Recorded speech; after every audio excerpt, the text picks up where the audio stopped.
Jake, you know what I found very funny? What? For our last Daggerheart session, Mm-hmm. I love that. Like, I think it's just because I've DM'd for you guys for so long, but like, you can tell when I have like set something up or like taken something you've done and like mentally been like, there will be consequences for that. Yeah, Like, I feel yeah. like I feel like you guys, we like, called you you out literally so can hard today. see. You can literally see like the Keegan will remember this thing pop up. Yeah. Because there was like multiple instances that you guys like made a choice or did something where you're like, yeah, that's definitely not going to come back and bite us in the ass. you knew exactly what I was planning. Yeah, I was like, as soon as they started, because I wasn't involved in any of it. And as soon as they started, I was like, okay, this is gonna be bad. This is bad. This is Yeah. bad. I thought it was funny. I feel like it's like a very specific, like, you've just been playing with people long enough that you just You you just knew understood. exactly what I was taking note of. Like, Yeah, I think if Big Gavin is right, there's gonna be a robot army. dude, who knows? Yeah, Lunar is having a. Oh, we'll see. Yeah, in our current campaign, we're playing Daggerheart, and one of our players is playing a Clank, and they're kind of this rare being that was like created to search for remnants of like the gods that have disappeared, and they went to this like very magical city that was very advanced in like arcane technology and stuff, and they were working with this engineer guy, and two of the players were talking to him to distract him while Jake robbed him in his mansion. But the engineer guy was taking a lot of notes and blueprints and things of the Clank, the Warforged kind of character, and so who knows? Who knows what will come of that? That seems not good. Yeah, I'm gonna burn his house down. Also in that session, that same Clank came very close to the edge of death because he continually protected you guys from hits. He has like an ability where he can jump in the way and take the hit instead, and he kept doing it, and he got real close there. And I have a question from a Redditor here that I think is very apt. All right. But first, I would like to say we are the Gelatinous Dudes. My name is Keegan. This is my best buddy Jake, and we like talking about tabletop RPGs and answering questions that people might have in their campaigns. Fucking nailed it. That was so fucking natural and nonchalant hitting that intro, Jake. It was so good. Your mom might even be proud of you. I don't think so. I doubt it, but... Paladin of Courage asks, I feel like a terrible DM. First player of a campaign died. I know dying is part of the game, but I'm genuinely very upset. We're in the middle of a character arc. This whole portion is about their character. They were mid-combat with some bridge guards in Frostlands. The guards fled when they heard the howls of an ice troll. The party shortly after began running as well across the bridge, the ice troll about 35 feet behind. They get towards the end of the bridge, and our warlock asks if he can lean over the bridge and cast bonfire on the planted bomb under the bridge. They needed to blow it up to disturb a crucial supply route. I said, you absolutely may try. Ice is much worse on bridges. If you're going to lean over this ice-covered bridge to cast a spell, it'll be a DC 17 dex check due to the nature of the bridge being curved and your positioning to actually see the bomb. And the ice covering it, you'd have to lean pretty much with your entire torso and waist over the bridge wall while being 4 feet tall and maintaining yourself on ice. You'd be quite literally using your grip from your hand and the tops of your feet. They failed, a 16 and 15. I even gave our Minotaur a chance to maintain her grip. She failed as well. The Ice Troll, player, and an NPC all died. The character saved the party from an Ice Troll, which, to be honest, 3 level 4 characters, Cleric, Life Domain, Barbarian Berserker, and Hunter Ranger, would have gotten overpowered by. I feel so awful about it. I had so much poured into their character stories, the world around them. I feel just broken inside and keep telling them myself, it's a game, death is part of the game. But I don't know. I'm devastated and need some reinforcement that it's all okay because I feel like a shit DM. What's even worse is that the last session before this one, 2 of the party members had a backup plan to kill said character because they were turning inherently evil, and they are followers of Lathandra and Torm, both good-oriented gods. So I feel disgusted that it happened the way it did. Interesting. See, okay, first off, it would be so much more wild if that character died with the other characters murdering him. Yeah, that is definitely weirder. I think a couple things happened here. One, like, I totally resonate with, like, feeling bad when a character dies. Anytime we've had a character die, we had one very recently that we talked about, and I felt really bad about it. But the thing that I think is most important as a DM that you can do is if you kill a player, you know, with an enemy or with some ability or something, it can definitely feel very targeted and feel very bad. But if a player dies because of a choice they made, and you're very clear about how dangerous that choice is, then they understand the risks, right? And I think that that's totally okay. And I think that that's how characters should die. I think that's the best way a character dies, is they make a very bold choice. The player makes a very bold choice, and the DM says, hey, that could end up really, that's a very dangerous choice. Like, that could end up very badly. Like, are you sure you want to do that? If the player says yes, they do it. Maybe they roll poorly, and, then the consequences fall, and you see how it lands. But I think that's the best way to do it because the player made that choice, and they were aware of that. I would say this person definitely made it clear it was dangerous with, like, describing how difficult it would be to look over the bridge and stuff. But I also think, I don't know. I want to hear from you. What do you get from this? I don't know. I like part of me is like, oh yeah, like them dying over like this decision that they chose to make, doing something might have been a tad bit dumb, but it was for the greater good. Is like it's a cooler way to go, but like I don't know if I fully agree with that. Like in combat, like a player dying in combat's not also can't be interesting. Right. I think in this scenario, like it's really hard because like in this scenario, it probably wasn't like everybody super antsy kind of.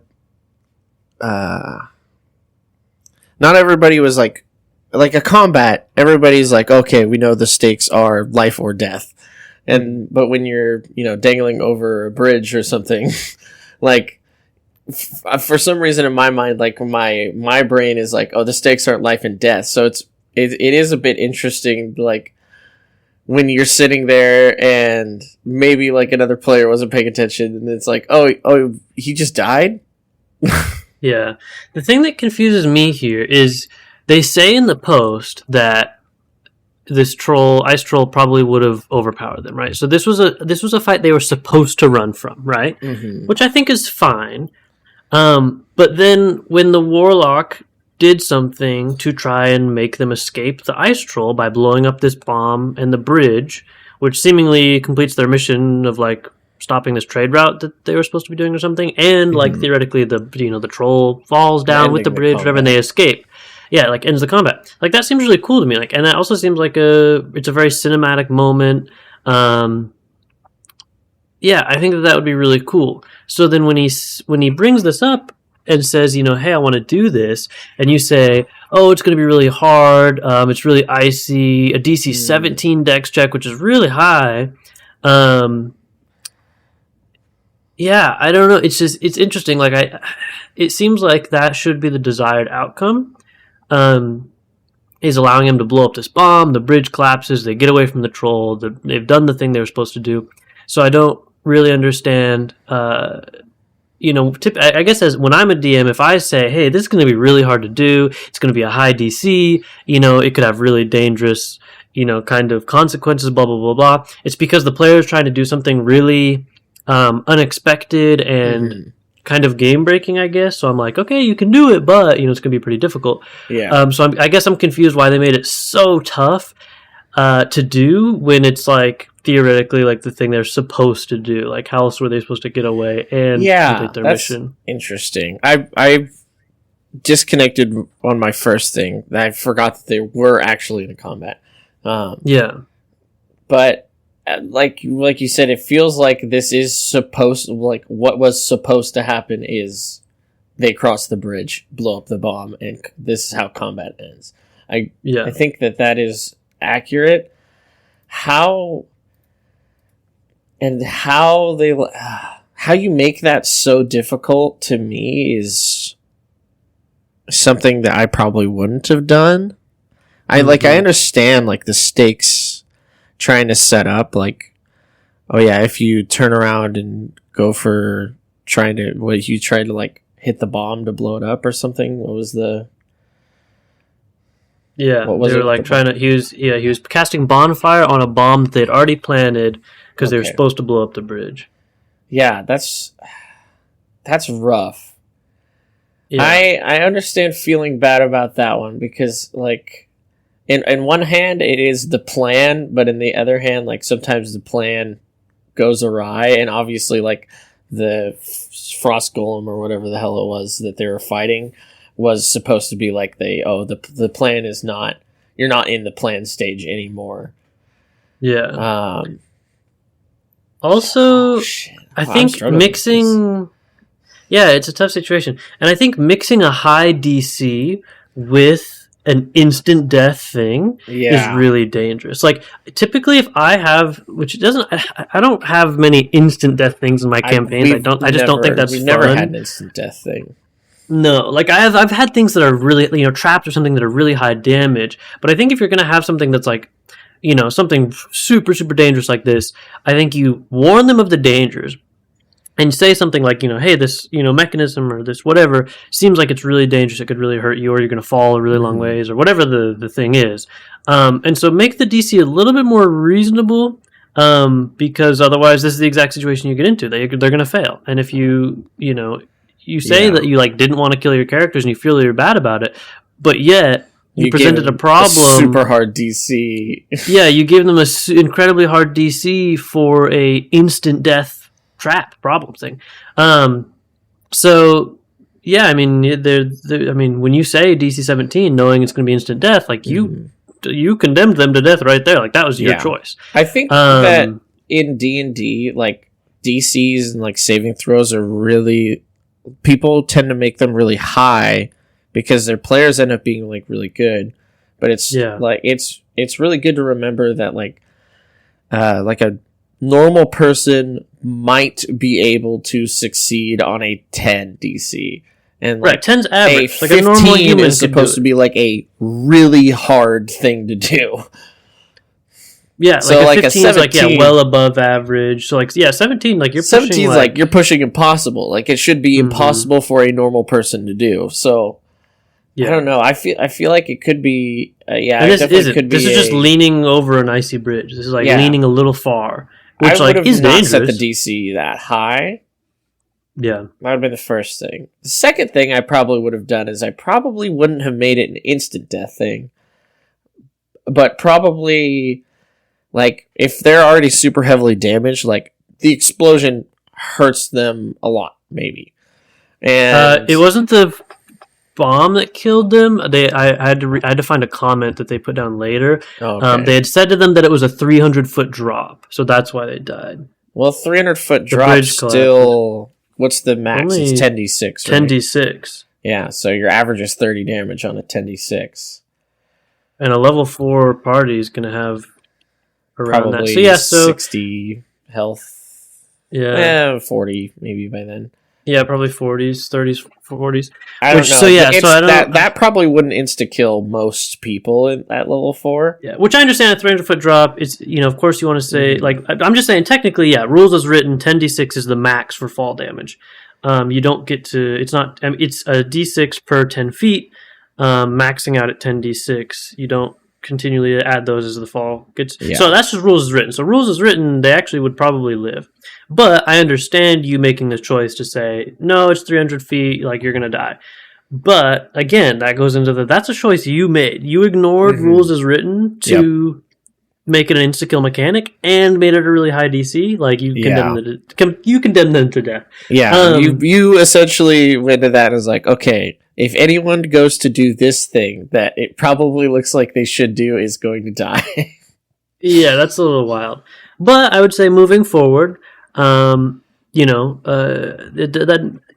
death like this, or any death, doesn't have to be the end of a character's story, right? You could tell the rest of the party, some sort of rumor about, someone talking about a way to revive, those who have fallen, and like send them on a side quest to go do some cool thing to bring them back. Maybe at level 4 you don't have revivify, so right.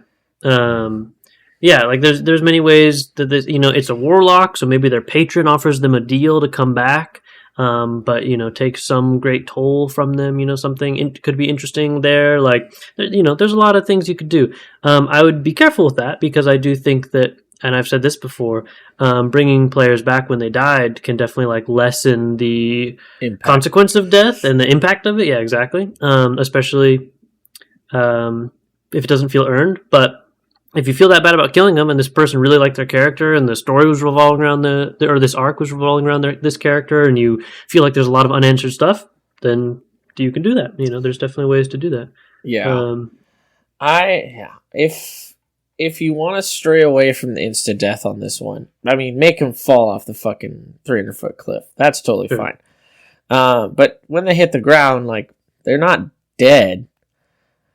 So maybe you make some way that, like, oh my god, the clock's ticking on their life. Like, your friends have to get to you in a reasonable amount of time, or then you die. And I think that would make it like a little bit more impactful for the other players as well. Yeah, and like ups the stakes even a little bit higher.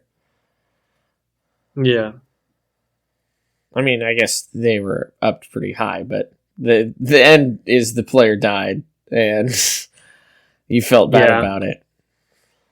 Yeah, it's a tough one, and also sometimes stuff just happens, man. Sometimes, you make a poor choice as a DM mixed with a player making a poor choice or a dangerous choice, and things kind of just, multiple things stack on top of each other. Plus, maybe you rule something incorrectly, like fall damage, and, there's so much that can go into it. So sometimes stuff just happens. And in the moment, it's really hard to be like, oh, I've made a perfect, crisp decision every single time. Like, I've never...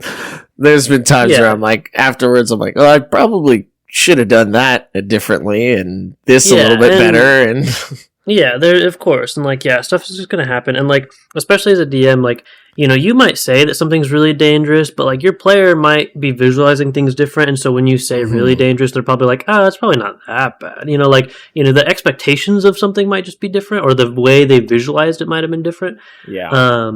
Even like I've had multiple times when I tell someone like, hey, like it looks like this and it's really dangerous, and then they do the thing and then like they take a bunch of damage or whatever. They're like, wait, what do you mean? I'm like, I told you it looks like this. They're like, oh, well, I wasn't thinking that. I thought it was like this. That definitely happens. And so you're all, you can always above the table talk about it. Next session be like, hey, like this character died and I'm feeling really bad about it, and I just don't love the way that encounter went, and I want to talk about how we should move forward and, do something collaborative and find a cool way to move forward with your party. Maybe the player says, you know what? Yeah, it was kind of weird, but honestly, I have a really cool backup character. Like, I'm not that worried about it. Let's just keep playing.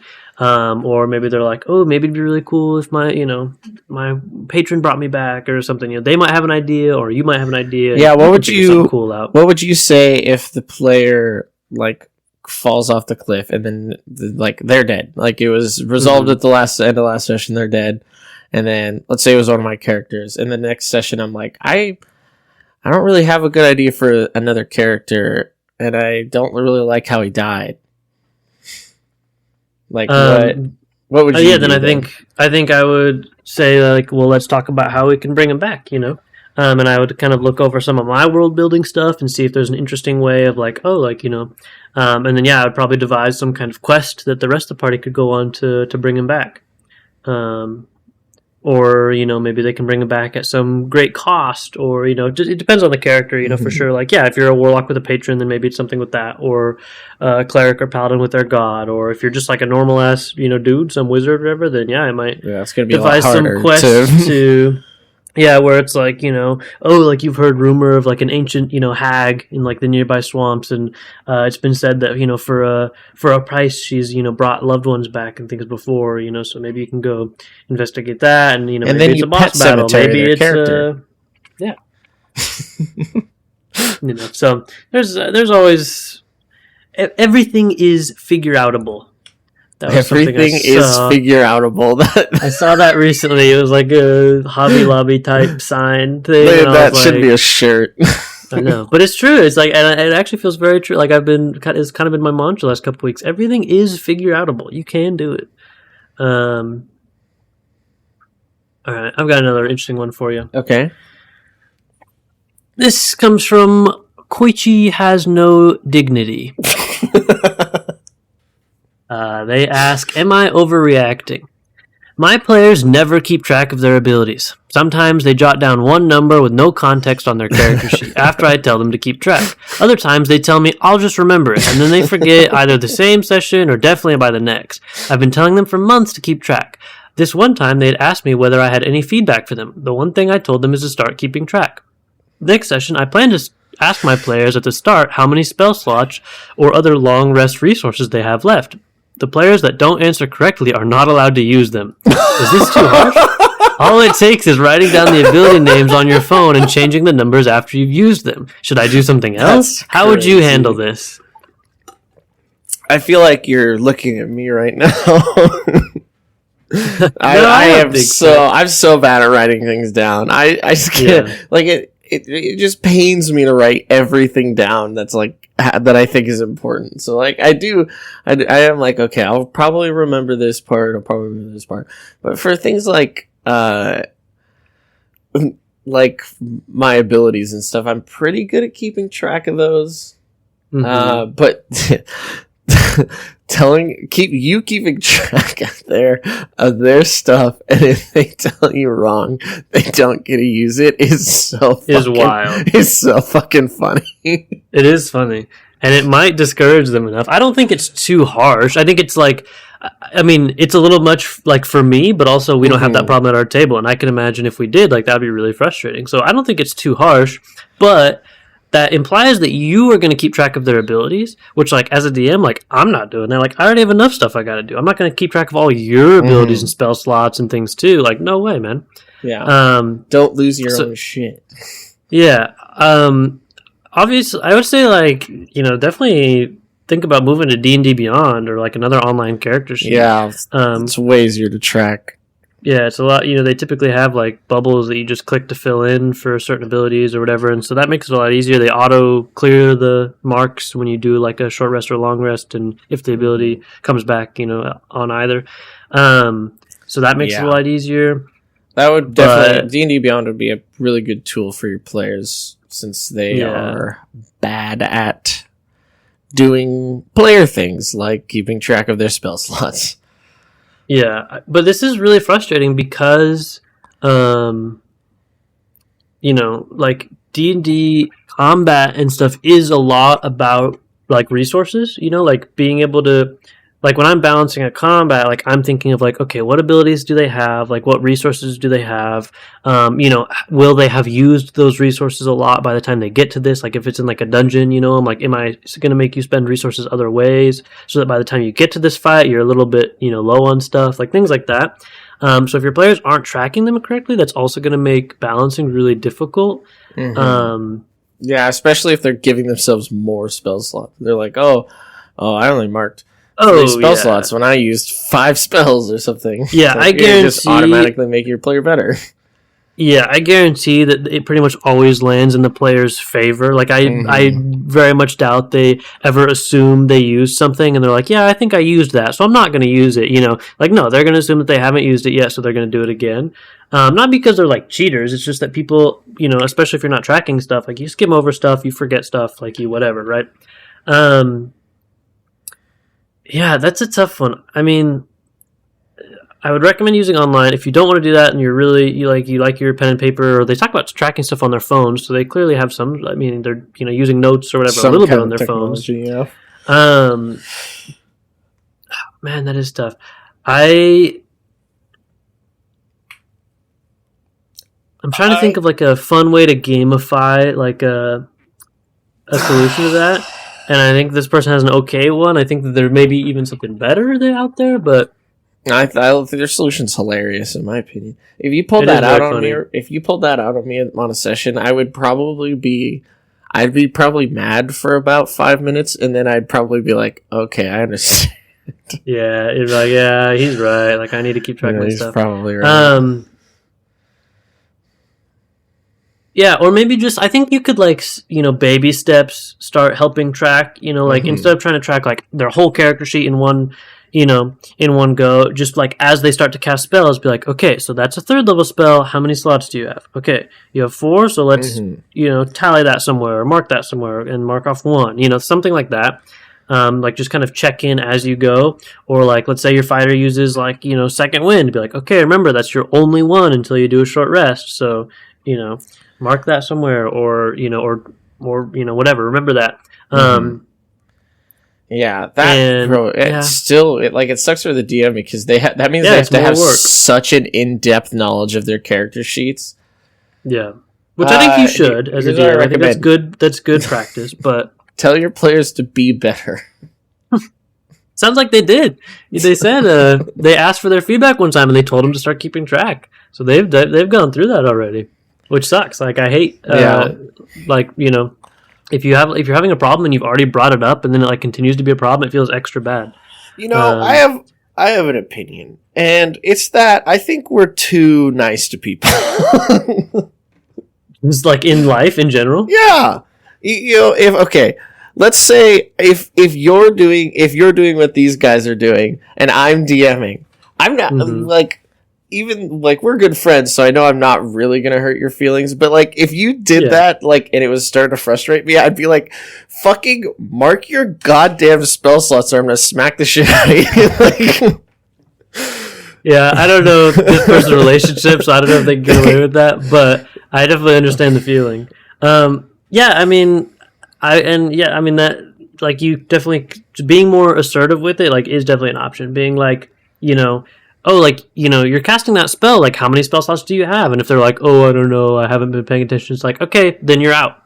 Like, then you don't have any more spells until you take a long rest, Yeah, which is kind of what this person said. Actions have consequences, and when you remove the consequences, there's no reason to better yourself, Yeah. No, yeah, I think so. Like, I think this... So I think that's a good way. It's very like, oh, you're not keeping track of your stuff? You're done. Yeah. Oh, you want to, do second wind? Like, do you have that available? Oh, I don't know. I don't remember the last time okay, then you don't have it. Yeah, you don't have it then, I guess. Then I think that would resolve it fairly quickly, which is kind of what this person said. But I think that you don't necessarily have to track it. You just ask them if they're tracking it. Hey, how many slots do you have? And if their answer is, I don't know, or, oh, I think I wrote it down, but I'm not sure. You don't have it. Sorry, buddy. Yeah, but then when they figure out that that's just what you're going to do, they're going to be like, oh, yeah, I have it. They have to have a number, though. Yeah, show me. How? Show me. I've got a spell slot. I can cast it. That is frustrating, though. I empathize with that. Mortal Kombat is a good solution. Make them fight to the death. Yeah, make the players fight each other to the death for your own like enjoyment. Just sit there, munch on a turkey leg, eat cherry tomatoes, and they squirt at the camera, and tell them to have their way with each other. I like that. I have one last one here for us, Jake. All right. Lucid Cat 1543 asks, how do I get my player to stop it? So basically, this player has some problems that they only have at my table for some reason. The first problem is that they're always looking to do some crazy homebrew race that would likely end up being a huge cause of attention and would lead to huge changes in the world. I literally don't understand it, but it just happens. He asked to play as an invisible person who was the last remaining member of a nearly extinct race who was hunted down and cursed to be invisible. That's 2 factions I would have to introduce, immense lore that would be a huge part of the world's history, and a homebrew race. And they're invisible the whole time. And they're invisible. The second thing is that they keep acting like I'll drop everything to help them most of the time because they are metagaming and it confused them on what they read. That connects to the next problem of metagaming. At least once a session, he'll whip out his phone and Google what I just said. And about twice now, he's asked me to retcon something because of what he found on the internet. It's not all bad with him, just to be clear. He's my only player who takes notes, for example, and before anyone asks, he doesn't have main character syndrome IRL. He's a very nice guy, and in different games, he's a very normal player. I'm not sure what to do. Help, please. Okay. There's a couple things wild. I think the second part is much easier. The metagaming thing, I think, is pretty easy. I would tell anyone that has like something like this where they're looking stuff up or whatever. I would tell them, you're free to look up a monster manual or whatever, if you're like confused about rulings. But like at the end of the day, like these are, this is my game. These are my monsters. Like I've made this encounter. So if HP or AC or their abilities or something like doesn't line up with what you see in the monster manual, then you're gonna have to assume that I've changed it to balance it in a different way or to propose a different challenge. Yeah, and that one's pretty simple. Yeah, like because some people I think would find it cheating to like look up monsters or whatever. I don't think it's that big of a deal because like the books are available to everyone. Anything that's in the player's handbook or the monster manual, whatever, like technically like is available to the table. But yeah, I would just say like don't look it up and try to tell me that like I'm running something incorrectly because I might have made a choice to run it that way. Yeah. Same thing with any other rules, right? So I would say that part is that's all you should have to say for that. The first part is much more interesting to me. Yeah, that's crazy. He said that they don't have main character syndrome, but I do think there is a syndrome of like I want to be different. I so badly want to be different. Yeah, there's quirky character syndrome. Yeah, and it's like obviously he's totally right about it, like proposing this like whole load of work for him, where it's like this introduces like 2 factions and a homebrew race I have to create and balancing issues because this is a fucking race who's invisible. Like one, I'd say that's way too powerful. You can't be invisible. Let's find out a different curse that someone's laid upon your people or whatever. Yeah. But like honestly, at the end of the day, like if you're just not into this or into the idea, like I would just tell them like, I love the creative energy. I like that you're trying to create something, but everybody else is like picking, races that fit within, the player's handbook or whatever, you're using. And it's like, so I think, for like the interest of everybody, like you should probably just pick from that same pool as well, because, they might not know what options are available to them. Yeah. Because a lot of people aren't looking at homebrew or like trying to create homebrew, like they look at the list and they see what's available to them and they're like, half orc, that seems cool. So we've done very, very little homebrew. Yeah. Yeah, we've like adjusted things to fit more, but like honestly, anytime somebody has like a cool idea, we're usually able to reflavor something, which is much easier, where it's like, okay, stat wise, we're gonna give you the half orc abilities, but we'll call it a fucking whatever, Yeah. Which I think is a lot easier. And so maybe you can do that. So much easier. In some way. But yeah, and the invisibility thing is that's just too much. That's just too good of a. You can't just have invisibility. Maybe it's like just be invisible. Yeah, or like maybe it's like he has the ability to cast invisibility or something. But like and some races do give like spells at certain levels or whatever. But that's a pretty high level spell. Like you're not gonna start out with that. So I'd be like, that's too good. But let's figure out a way to make this like possible. Invisibility is similar in scope to being like, oh yeah, I can just always shoot fireballs out of my hands. Yeah, like I was cursed by a god to always shoot fireballs. I'm sorry, you were cursed to be how powerful that? How is that a curse? Yeah, and this person already has had problems with metagaming, so I have a hard time believing they're not doing it knowing it's because it's powerful. Yeah. Like, I don't think they're like, I oh, I want to think make it's a a really stealth interesting check. concept. I stand still. Yeah, it's like I think that they know that this is powerful, and they're trying to pull one over on you a little bit, maybe.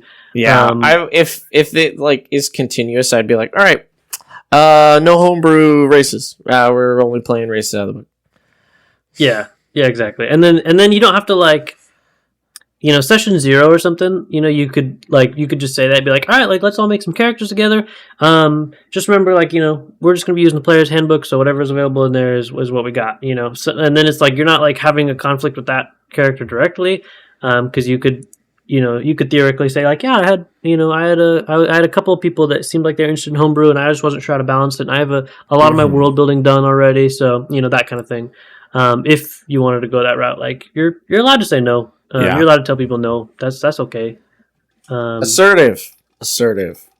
Yeah, you're allowed to. Yeah, exactly. You're allowed to tell people that like that's not going to work. Which I'm bad at. I will say I'm not good at telling people no because I want people to be creative, and I don't want, anytime I feel like I'm telling them no, I feel like they're not going to make those choices in the future.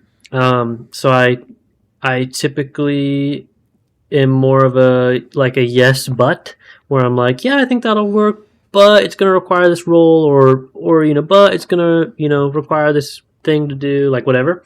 But I think you have to be aware of what is going to hurt your table, and if it's going to hurt the experience because of the way that it affects the world building or the lore or the balance or whatever, then you have to be like, yeah, that's just not going to work. Like, unfortunately, like I'm really sorry. I'm not trying to like shut you down. I just, this seems too powerful, or, too much going on. I've had people that proposed in the past where I'm like, that's kind of a lot, man. Like, let's find a way to simplify that, like let's boil that down into something a little bit more, honestly, digestible. I appreciate like when you're straightforward, like whenever you are, when I like, I'll propose something, you're like, I don't like that. And it's like, oh, okay. And then it's like, it sparks a conversation.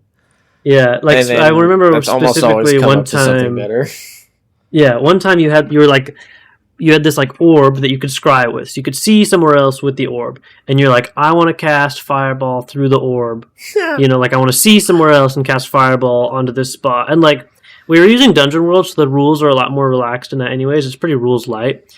And so like technically reading over Scry and reading over Fireball and reading over spellcasting, like I couldn't find, there was nothing in the book that specifically said it didn't work. Right. Yeah.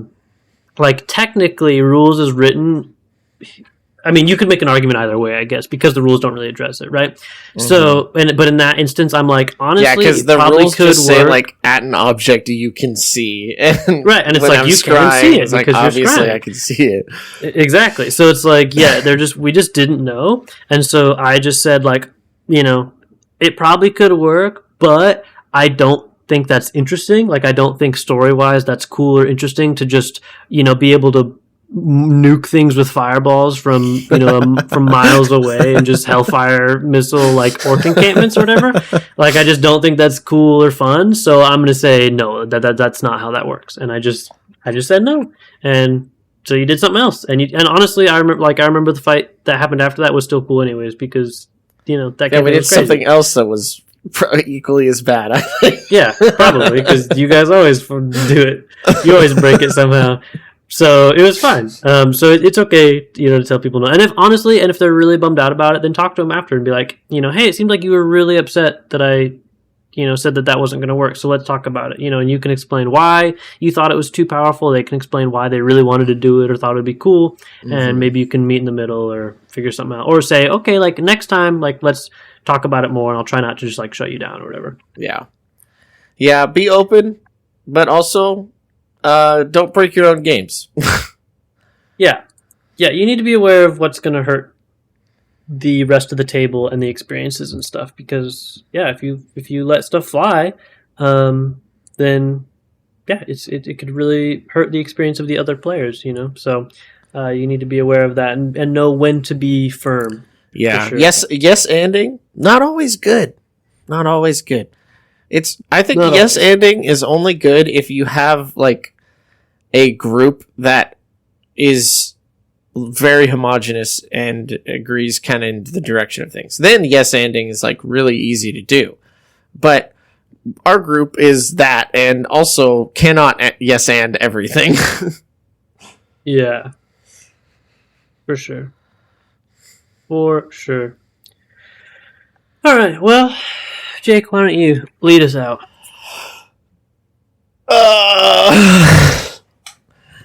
You put me under pressure. Oh, I'm sorry. I can do it if you No, like. no, it's all good.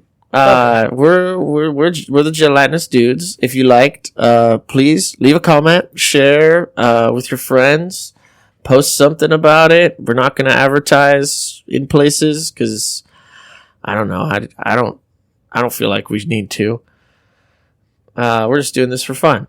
And if you like, talking about D&D. we do. If you like, rate 5 stars. Watch our other episodes. We've got a pretty good backlog now if you're new. Yeah. So this will be episode 19, I think. We're having a lot of fun. I think we're going to keep doing this for a long time. All right. I think that's it from us. See you next time. Goodbye. Bye.